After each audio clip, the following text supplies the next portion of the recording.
마태복음 18장 21절부터 35절까지 말씀. 그때 베드로가 나와 이르되 주여, 형제가 내게 죄를 범하면 몇 번이나 용서하여 주리이까? 7번까지 하오리이까? 예수께서 이르시되 내게 이르노니 7번뿐 아니라 7번을 70번까지라도 할지니라. 그러므로 천국은 그 종들과 결산하려 하던 어떤 임금과 같으니, 결산할 때 10,000달란트 빚진 자 하나를 데려오매 갚을 것이 없는지라 주인이 명하여 그 몸과 아내와 자식들과 모든 소유를 다 팔아 갚게 하라 하니, 그 종이 엎드려 절하며 이르되 내게 참으소서, 다 갚으리이다 하거늘 그 종의 주인이 불쌍히 여겨 놓아 보내며 그 빚을 탕감하여 주었더니, 그 종이 나가서 자기에게 100데나리온 빚진 동료 한 사람을 만나 붙들어 목을 잡고 이르되 빚을 갚으라 하매, 그 동료가 엎드려 간구하여 이르되 나에게 참아 주소서, 갚으리이다 하되 허락하지 아니하고 이에 가서 그가 빚을 갚도록 옥에 가두거늘 그 동료들이 그것을 보고 몹시 딱하게 여겨 주인에게 가서 그 일을 다 알리니, 이에 주인이 그를 불러다가 말하되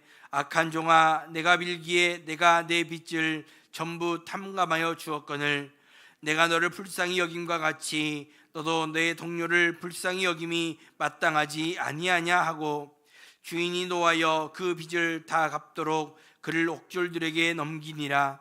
너희가 각각 마음으로부터 형제를 용서하지 아니하면 나의 하늘 아버지께서도 너희에게 이와 같이 하시리라. 아멘.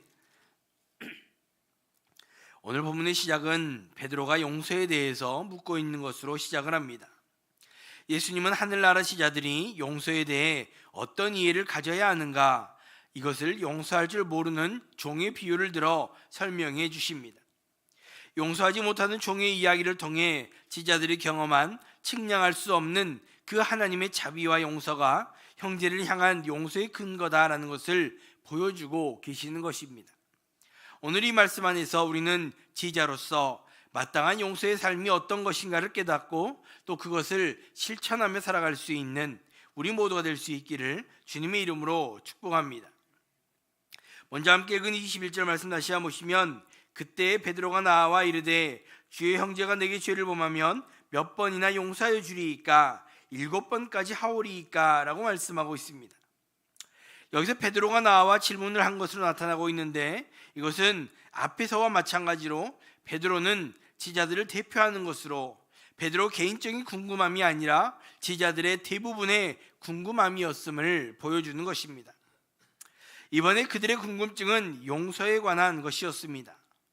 베드로는 예수님께 형제가 죄를 범하면 몇 번이나 용서해 주어야 합니까? 7번까지 하오리이까? 라고 묻고 있습니다. 여기서 형제라고 이야기하는 것은 같은 신앙 공동체 안에서의 범죄를 가정하고 있는 것입니다. 하나의 신앙 공동체 안에서 누군가가 가해자가 되는 것이고 누군가가 피의자가 된 그러한 상황을 이야기하고 있습니다. 연합이 중요한 신앙 공동체 안에서 일어난 범죄에 대해서 어떻게 용서가 이루어져야 하는가에 대해서 묻고 있는 것입니다. 베드로는 7번까지 하리이까? 라는 질문을 하고 있는데, 7이라는 숫자는 유대인의 배경에서 완전을 의미하는 숫자입니다. 횟수로 7번을 했다면 완전한 용서이고 그 이상은 하지 않아도 되는 것처럼 한계를 정해놓고 묻고 있다는 것입니다. 이 정도면 내가 할 만큼 한 건 아닙니까? 라는 그러한 뉘앙스의 질문으로 볼 수 있습니다. 그때 예수님은 7번뿐 아니라 7번을 70번까지라도 하라라고 말씀하십니다. 예수님은 베드로가 7이라는 완전수를 어떤 의미로 사용하고 있는가, 어떤 의미로 예수님께 말씀하였는가를 잘 알고 계셨습니다. 그래서 그가 완전한 용서로 7을 의미한 것이라는 것도, 또 설마 7번까지 해야 하는가라는 그러한 의문점을 가지고 있는 것까지도 이미 다 알고 계셨습니다. 그렇게 예수님은 그의 생각을 깨뜨리시면서 7번씩 70번이라도 해야 라고 말씀을 하시는 것입니다. 7번씩 70번이라는 490번이라는 횟수의 한계가 아님을 우리는 잘 알고 있습니다. 예수님은 숫자로서 그만큼을 해야 한다라는 의미로 말씀하신 것이 아니라 완전한 용서, 즉 그의 잘못을 잊어버릴 만큼의 용서를 해야 한다라는 것을 말씀하고 있는 것입니다. 유대인의 배경에서 7이라는 완전수와 또 10이라는 충만수가 반복되는 7번씩 70번이라는 숫자의 의미로서 완전한 의미의 용서를 하라는 말씀을 하고 있는 것입니다. 물론 누군가를 완전히 용서한다는 건 결코 쉬운 일이 아닐 것입니다. 그러나 예수님은 우리에게 형제의 잘못, 특히 신앙의 공동체 안에서 연합된 자로서 완전한 용서를 할 것을 말씀하시는 것입니다. 이 완전한 용서는 잘못한 형제를 거리낌 없이 받아들일 수 있을 때까지 해야 하는 그 용서를 말씀하시는 것입니다. 또한 이것이 오늘 우리에게 주시는 하나님의 말씀임을 우리는 기억해야 합니다. 용서할 수 없을 것처럼 보이는 것조차도 용서하는 것, 이것이 말씀에 순종하는 것이고 사랑의 실천이라는 것입니다. 또한 뒤에 살펴보겠지만 우리가 용서받은 죄인이기에 우리는 다른 형제를 마땅히 용서해야 하는 것입니다. 이 말씀을 기억하시면서 형제를 용서하라는 그 하나님의 말씀에 순종함으로 사랑을 실천할 수 있는 우리 모두가 될 수 있기를 주님의 이름으로 축복합니다.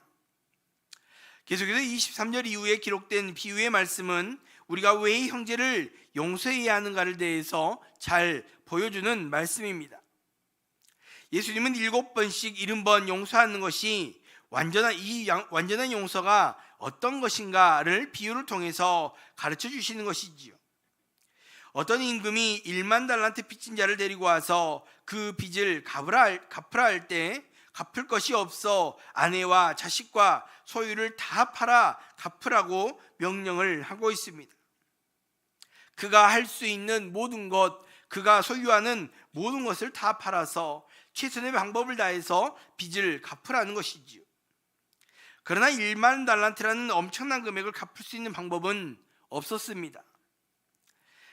성경에 나오는 1달란트는 당시 16년간의 일꾼의 품삯에 해당하는 것이었고, 그러면 1만 달란트는 16만 년을 일해서 갚아야 하는 천문학적인 금액이었습니다. 빌리는 것도 불가능한 것이고 갚는 것은 더 불가능해 보이는 이 금액을 비유로 드는 것은 그만큼 엄청난 빚을, 즉 우리의 죄를 상징적으로 보여주는 것이라 할 수 있습니다. 자신의 모든 것을 다 팔아서 갚으라는 주인의 명령 앞에 이 사람이 할 수 있는 것은 납작 엎드려 용서를 구하는 것뿐이었습니다. 물론 다 갚겠습니다 라고 이야기는 하지만 그것은 비현실적인 대답이었습니다. 그와 가족의 운명이 불보듯 뻔한 상황 속에서 반전이 등장하는데 27절에서 불쌍히 여겨 그 빚을 탕감해 주었다라는 것입니다. 내가 갚겠습니다 라고 말은 하지만 갚을 길이 없어 시간이라도 벌어볼 요량으로 납작 엎드린 그 사람에게 엄청난 용서가 베풀어졌다라는 것입니다. 천문학적인 금액의 용서의 말, 이 비유는 용서의 차원을 무한대로 늘리고 있는 것입니다. 이 사람은 기쁨으로 밖으로 나아갔고, 그렇게 밖으로 나간 용서받은 사람은 자신에게 100데나리온 빚진 사람을 만나게 됩니다. 1달란트가 1000데나리온이었기에 이것은 100일 정도의 품삯에 해당하는 금액이었습니다. 자신이 방금 16만 년 어치의 품삯을 탕감받은 사람이었기에 100일 정도의 품삯은 당연히 용서해 줄 것이 예상이 되는 그러한 상황이지요. 그러나 이 사람은 자신에게 빚진 사람의 빚을 탕감해 주지 않고 빚을 갚도록 옥에 가두어 버립니다. 자신이 용서받은 그 은혜는 잊어버린 채 다른 사람을 용서하지 못하는 그러한 모습을 보여주고 있다는 것입니다. 그것을 본 동료들이 주인에게 가서 알리고, 주인은 그 사람을 불러다가 악한 종이라 이야기하며 1만 달란트를 다 갚도록 옥에다가 가두어 버립니다. 이는 갚을 수 없는 천문학적인 금액만큼 가둔 것이기에 영원한 심판에 처해진 것이라 볼 수 있을 것입니다. 그리고 예수님은 이 비유의 결론으로 35절에서 이렇게 말씀합니다. 너희가 각각 마음으로 형제를 용서하지 아니하면 나의 하늘 아버지께서도 너희에게 이와 같이 하시리라 라고 말씀합니다. 너희가 형제를 마음으로 용서하지 아니하면 하나님도 이렇게 하실 것이다. 이 말씀은 공동체 안에서 형제의 용서가 얼마나 중요한지를 잘 보여주고 있습니다. 베드로가 첫 번째 던졌던 질문에서 형제를 향한 용서의 근거와 출처가 불분명했다라고 한다면 예수님은 비유를 통해서 아주 명확한 근거를 제시해주고 있습니다. 형제를 용서해야 하는 근본적인 이유, 바로 하나님의 긍휼과 용서가 있기 때문입니다. 하나님은 우리를 이미 1만 달란트만큼, 즉 천문학적인 큰 빚, 그 죄를 다 탕감해 주셨습니다. 그 죄를 기억하지 않으시고 그 죄를 없이 할 만큼 우리를 용서해 주셨다라는 것입니다. 우리가 하나님 앞에 그러한 용서를 경험한 사람들이란 것이지요. 그렇게 볼 때 사람과 사람 사이의 잘못, 누군가가 나에게 잘못한 그 잘못은 그에 비하면 100데나리온 정도의 작은 빚에 불과합니다. 그러나 우리는 내가 용서받으면 기억하지 못한 채 그 형제의 목을 잡고 그 잘못을 따지고 용서해 주지 않고 있음을 예수님은 비유를 통해 말씀하는 것입니다. 사랑하는 여러분, 누군가를 용서하는 것이 쉽지 않음을 우리는 잘 알고 있습니다. 그럼에도 우리가 용서를 해야 하는 이유가 무엇입니까? 우리는 이미 큰 용서를 경험한 사람들이기 때문입니다. 우리가 갚을 수 없는 그 죄를 이미 용서받았다라는 것입니다. 그렇기에 우리는 그 용서로 말미암아 우리의 형제를 용서하는 그 자리에 서야 하는 것입니다.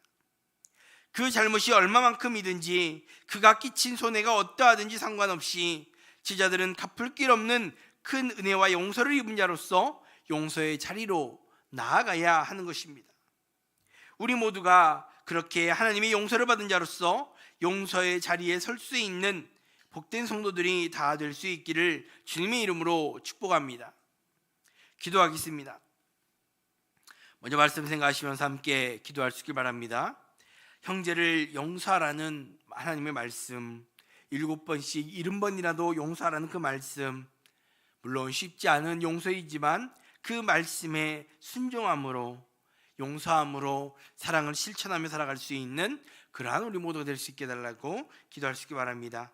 또 우리 모두가 하나님 앞에 1만 달란트, 그 엄청난 그 죄를 용서받은 자임을 다시 한번 기억하시면서 우리의 형제들의 그 잘못, 나에게 잘못한 그 누군가의 그 사람에게 용서를 베풀 수 있는, 하나님의 용서로 그 용서를 베풀 수 있는 우리 모두 될 수 있게 해달라고 또 기도할 수 있기 바랍니다. 그게 두 번째로 교회를 위해서 기도하실 때 오늘은 어려움 당한 성도들을 중보하며 기도할 수 있기 바랍니다.